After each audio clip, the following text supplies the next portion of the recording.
Espace TV, le 22h.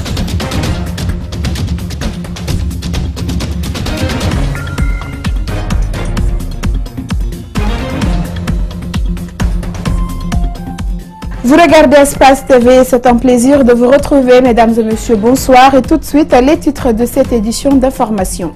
La justice Moussa Moïse Silla va comparaître le 22 février prochain.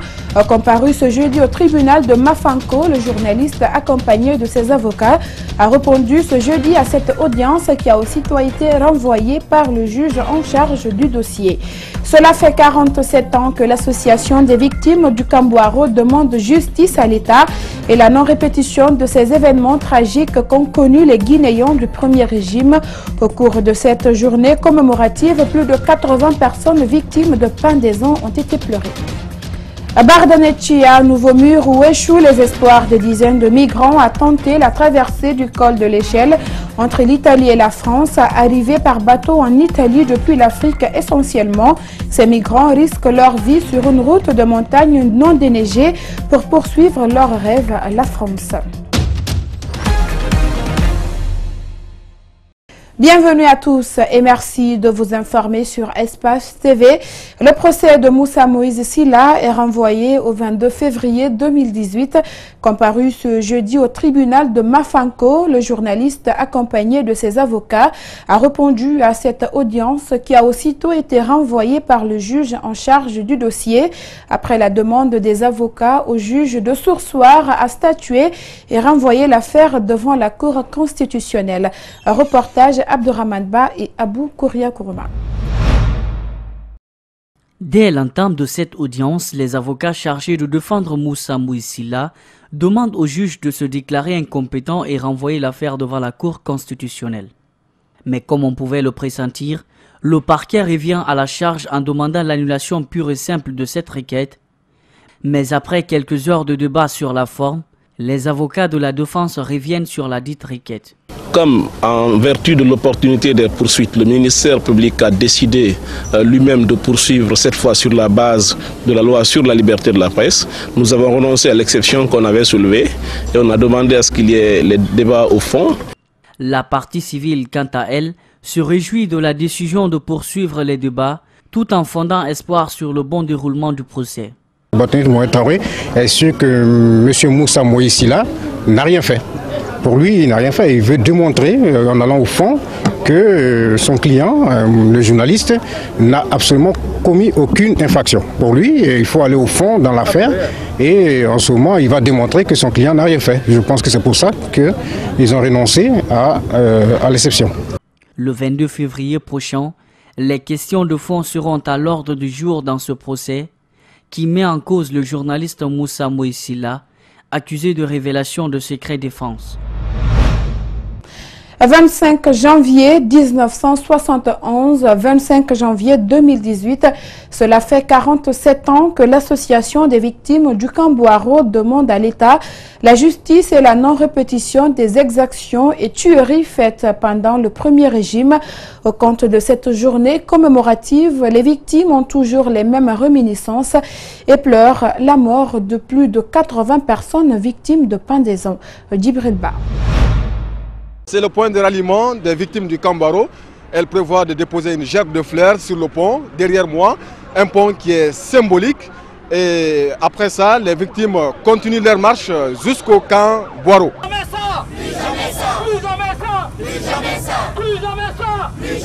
La révolte les habite encore. Les victimes du Kambouaro réclament l'érection d'une stèle sur le pont du 8 novembre, actuel échangeur, mais aussi la restitution des corps ou des charniers cachés à travers le pays. Nous voulons la vérité. Avant de parler de réconciliation nationale, il faut d'abord la vérité. Nous allons nous battre, il y a beaucoup d'obstacles, mais nous allons continuer à nous battre. Cette dame est parmi ces nombreuses victimes qui déchantent le régime d'Ahmed Sékou Touré, un régime qu'elle considère comme un mélange de mégalomanie et de mépris profond de l'être humain. Mon père ayant été kidnappé et assassiné, en tout cas il a disparu en 1969. Depuis, je le cherche. 1969. Oui. dans ce qu'ils ont appelé le complot Kamafodéba. Dans la foulée, les victimes du Kambaro bénéficient du soutien des politiques, des acteurs de la société civile et des défenseurs des droits humains. Ensemble, ils ont marché jusqu'au Kambaro, devenu aujourd'hui Kankamayen. Aide, c'est la meilleure façon de rendre la nation plus forte, le peuple guinéen plus fort. Les douleurs aux entrailles, ces victimes retiennent une chose. Une nation qui n'assume pas son passé est capable de répéter les mêmes erreurs. 10 jours, c'est ce qui reste aux différents candidats pour rentrer dans l'histoire. Ils mènent déjà les campagnes à grande vitesse, mais leur sort sera fixé par les électeurs. Attention, pas tous les électeurs, car certains n'ont toujours pas leur carte d'électeur et se trouvent aussi dans l'indécision. Reportage Mamadou Saluba et Lamine Silla. À 10 jours des élections communales, il y a encore des citoyens, beaucoup même, qui n'ont toujours pas retiré leur carte d'électeur. Vous avez votre carte d'électeur? Non, je n'ai pas encore d'abord. Je n'ai pas reçu d'abord. Non, je n'ai pas gagné d'abord. Moi, je n'ai pas eu pour moi d'abord. Mais c'est en cours. En cours, la vraie question est surtout de savoir si les citoyens portent confiance aux différents candidats, au point d'aller voter le 4 février. Bon, je suis indécis d'abord, mais c'est probable que je puisse voter quand même. Probable. Mais c'est pas sûr. C'est pas tellement sûr parce que les attentes sont énormes par rapport au programme de société des différents candidats qui ne sont pas tellement consistants. Je ne pense pas si je vais voter quand même. Parce que vous n'avez pas confiance aux différents candidats? Je n'ai pas confiance aux différents candidats. Indécis, d'autres ne le sont pas, mais quand on demande pour qui allez-vous voter, la réponse n'est pas facile à trouver. Mon candidat, c'est... Est-ce que vous le connaissez, le candidat? La personne... Le parti, la personne. La personne, c'est le monsieur en question. Ça paraît ridicule, mais beaucoup de citoyens se moquent de ces élections aux différents candidats de convaincre.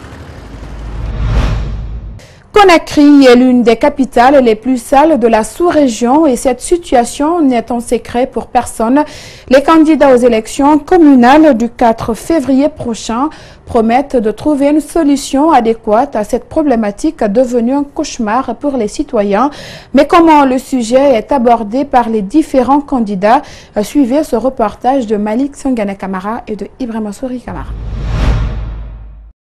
Dans leur programme de société, des promesses n'en finissent pas pour avoir la plus grande voix des électeurs. Faire face à l'insécurité, construire des écoles, emploi des jeunes, mais aussi l'insalubrité. Dans la commune de Matoto, les marchés sont devenus des dépotoirs. Pour le candidat de l'IFDG, cette question est la moindre des choses. Les ordures, il faut les ramasser, il faut les stocker quelque part et il faut les transporter après à un centre de tri et de traitement. Donc la politique que moi j'ai ici à la commune de Matoto, c'est d'organiser d'abord le curage des fossés. Ensuite, ramasser toutes les ordures au niveau de tous les marchés. Ce n'est pas compliqué ça. La commune de Kaloum, considérée par certains comme la plus sale de la capitale, le candidat du RPG Arc-en-Ciel, lui, envisage une sensibilisation pour responsabiliser chaque citoyen dans la gestion des ordures. La commune, en relation avec les quartiers, en relation avec les citoyens individuellement pris ou organisés, nous allons mettre en place un plan d'information, d'éducation et de communication pour un changement de comportement au niveau de la commune de Kaloum. Cela permettra aux citoyens de savoir exactement quelle est sa part de responsabilité pour avoir une cité écologiquement gérée de manière rationnelle. Cheikh Tidiane se réserve de tout décliner sur sa politique d'assainissement au risque de donner de nouvelles idées aux adversaires qui n'auraient aucun programme de développement. Par ailleurs, le candidat de l'IFDG à Matoto s'est dit spécialiste du domaine pour rendre sa commune la plus propre, une fois à la tête de la mairie. Ce que je dis, je connais. J'en ai pratiqué. J'en ai l'expérience. Je ne suis pas quelqu'un qui va être un amateur, qui vient d'apprendre. Le candidat du parti de l'unité du progrès pour la commune de Matoto était l'hôte des populations de Sangoya. Et là, Siné Camara a fait une communication sur son projet de société aux citoyens de cette localité qui se sont mobilisés pour la circonstance. Mariam Fodé Camara et Kerno Sadouba.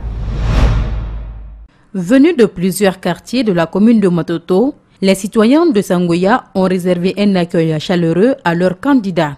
Elhaj Siné Camara, venu pour les convaincre à dénoncer des problèmes auxquels les jeunes font face, il a ensuite détaillé son projet de société. Migi Faka Barago, aux femmes jeunesse organisées, et non et la sécurité, rabat de Guinée, quartier et mon partenariat développé manene, mon ouïe bété. Commune yete munoma wali nagana ka onu yamana bete ilang nenoma bumali. Les membres du bureau fédéral du parti soutiennent leur candidat.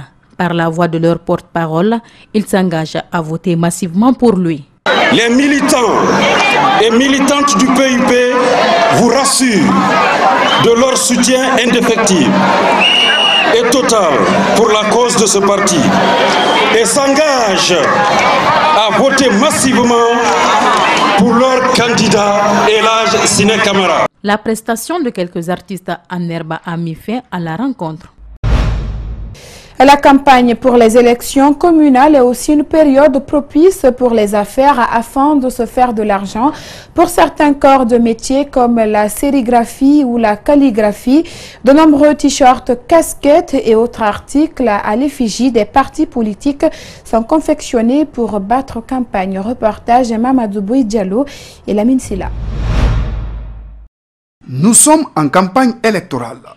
Et pour certains corps de métier, comme la sérigraphie ou encore la calligraphie, c'est la période idéale où les commandes repartent à la hausse. Dans cet atelier, travaillent une dizaine d'ouvriers pour confectionner des t-shirts, casquettes et autres articles destinés à la campagne électorale. On ne se plaint pas, même si d'autres se plaignent, on ne se plaint pas. Mais l'année passée, c'était encore dur, plus que ça. 1000 t-shirts sont confectionnés en 4 heures à l'aide de cette machine prise d'assaut par les ouvriers. Le temps file et il faut faire vite pour confectionner le maximum de t-shirts facturés à 5000 francs guinéens l'unité. À partir de 1000, on taxe à 5000 en l'unité. Mais le client vient avec le t-shirt. En bas de 1000, on augmente parce que c'est le volume du travail qu'on taxe. Derrière cette période propice pour ces ouvriers, se cache une réalité qui freine l'évolution de leur métier, la concurrence déloyale, notamment avec les Chinois. On prend les t-shirts, on envoie en Côte d'Ivoire ou au Sénégal par exemple, c'est pour envoyer de l'argent à l'extérieur. Mais si on nous donne du travail, non seulement c'est les Guinéens qui vont bénéficier de cet argent, et puis ça nous encourage, nous les artistes, vraiment d'évoluer sur ce secteur. Pour ces ouvriers, ils font un travail de qualité et qui résiste dans le temps. C'est un travail garanti. Tu peux porter ça, ça peut faire au moins 2 ans, 3 ans, et que tu vois l'image encore sur le travail. En période électorale, les politiques dépensent beaucoup d'argent pour faire face à leur campagne. Parmi les bénéficiaires, au-delà des électeurs, il y a bien ceux qui façonnent le visuel, comme les calligraphes ou encore les sérigraphes. Et voilà, c'est ce qui m'a fait à cette édition d'information réalisée par toute l'équipe d'Espace TV. Merci à tous de l'avoir suivi et l'info continue sur notre site web www.espacetvguinée.info et bonsoir.